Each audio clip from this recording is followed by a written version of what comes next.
Hello and welcome to my studio. Today I'm going to show you how to paint this lovely little garden scene.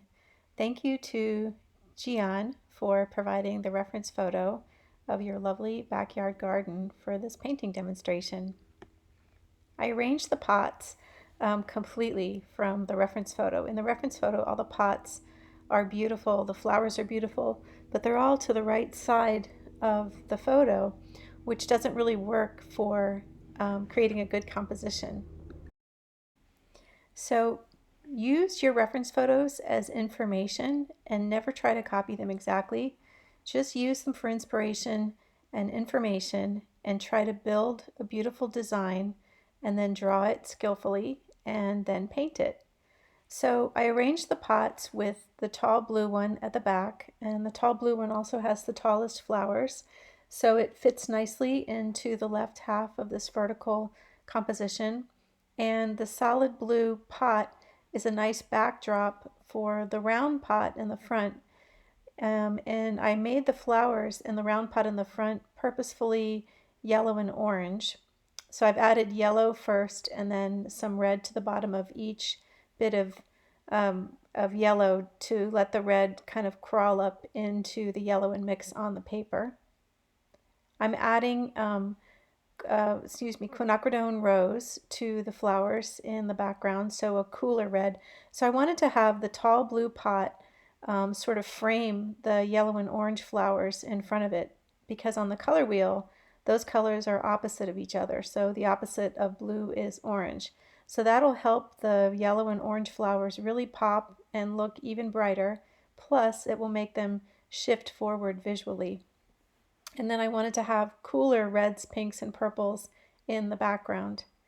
The really wide pot on the right was nice shape to fill out that right side so it wouldn't be too vertical. Imagine if I had put the vertical pot on the right, or if I had made the wide pot more vertical, it wouldn't have filled out the space in as much of an interesting way.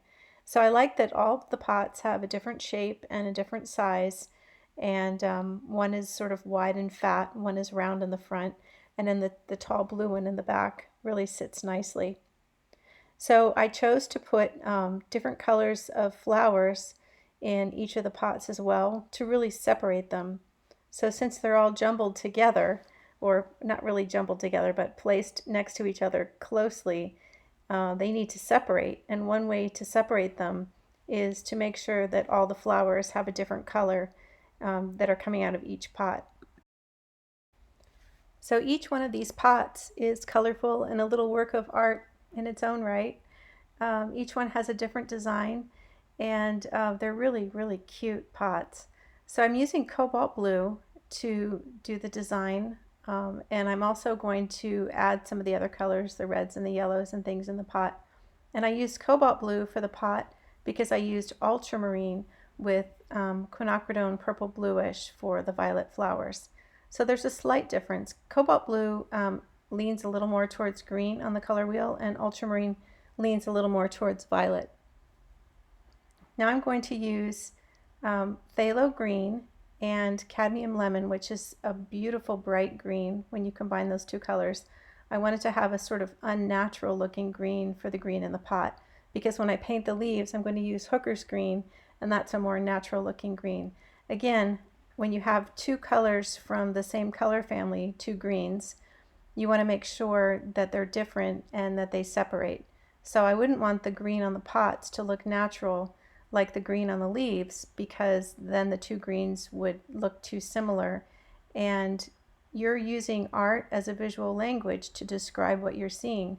So you want the green in the leaves to look like a natural green, and you want the green in the pot to look like a painted, more artificial looking green. So one of the other design things that was tricky with this reference photo is the light and shadow. So as I said, you want to treat the reference photo as information. You want to look for clues. And I can see that the light was coming from the left and slightly casting a shadow from left to right, but also slightly forward. So the pots are on the right of the photo, and I couldn't see a shadow cast by them, but I can imagine what it would look like if I know that the light is coming from the left and slightly the shadow is slightly downward, then I can make it up. So that's a way to use information and build your composition with light and shadow. So I drew in the shadow below each of the pots, and I'll be painting that later on in this video. And I just sort of made up the shape. I looked at the pots and made up the shape of the pot and the flowers. And you can do that too. So another thing that I needed to consider was whether or not to include the fence and the hanging pot. So I decided to include it because without it, it didn't look like a backyard garden. It just looked like a painting of 3 pots of flowers. But putting that fence back there with the hanging pot just made it look like, it gave it a sense of place and made it look like the real backyard garden that it is. So I'm using Hooker's Green, and I'm painting all of the leaves and leaving lots of white space in between.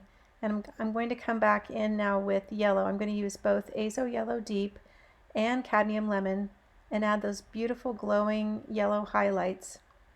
Typically, when you have tall vertical stalks of green, like you see in this pot, I would think they would be darker, but I looked closely at the photo and the greens are pretty light and they're filled with a lot of yellow.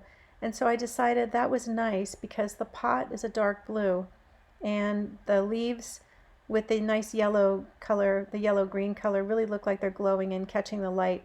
And when I paint the shadow later on, the shadow is going to be cool, and so it'll be really nice to have the bright yellowy green in those tall leaves.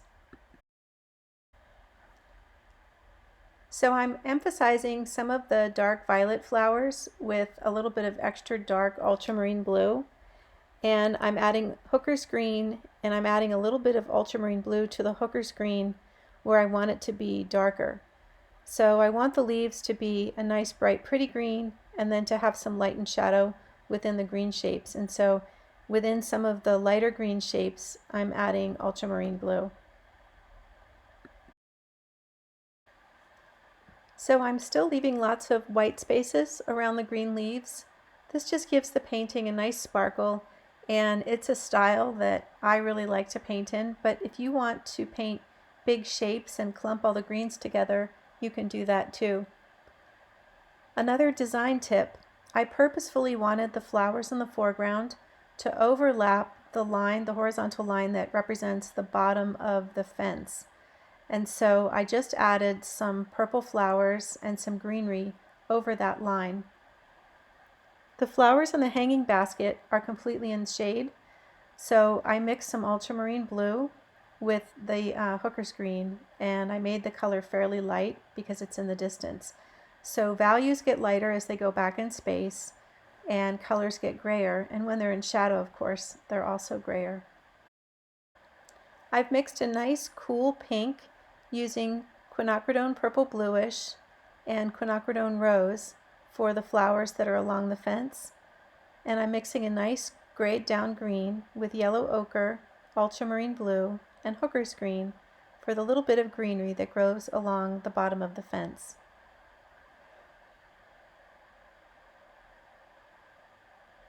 Having this green in a horizontal line in the distance will also help create depth. Now I'm using some of that same deep green to further accentuate the dark greens in the flowers in the pot. I'm concentrating the darks on the right side because remember, the light is coming from the left, so the shadowy colors and the darker colors would typically be on the right.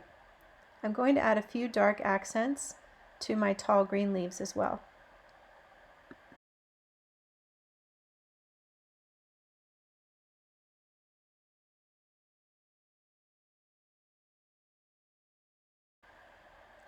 Now it's time to mix the shadow color. This is my favorite mixture for painting shadows. I used cobalt blue, yellow ochre, and quinacridone rose. Another one of my favorite shadow mixtures is manganese blue or manganese blue phthalo plus yellow ochre and quinacridone rose. So I'm painting the shadow and leaving little bits of white, but not as much white as I leave when I'm painting the flowers and the leaves and the things above. As I make this mixture, one of the fun things to do with it is to drop in a little more of any of the three colors. So if you use cobalt blue plus yellow ochre plus quinacridone rose, while the paint is still wet, you can go back in and pick up a little bit of cobalt blue, for instance, and drop it into those masses of color and just let the colors mix around while they're still wet. And that way your color gradations within those big shapes will have interest. They won't just be the same mixture. For the fence, I used burnt sienna plus a little bit of ultramarine blue and quinacridone purple bluish. I wanted a nice grayed down brown. In the reference photo, the fence is sort of a gray purple color. If I had left it this color, if I had mixed paint in that color, then it wouldn't have separated from the shadows in the foreground. So I'm always thinking about what effect my color mixtures will have on the rest of the painting.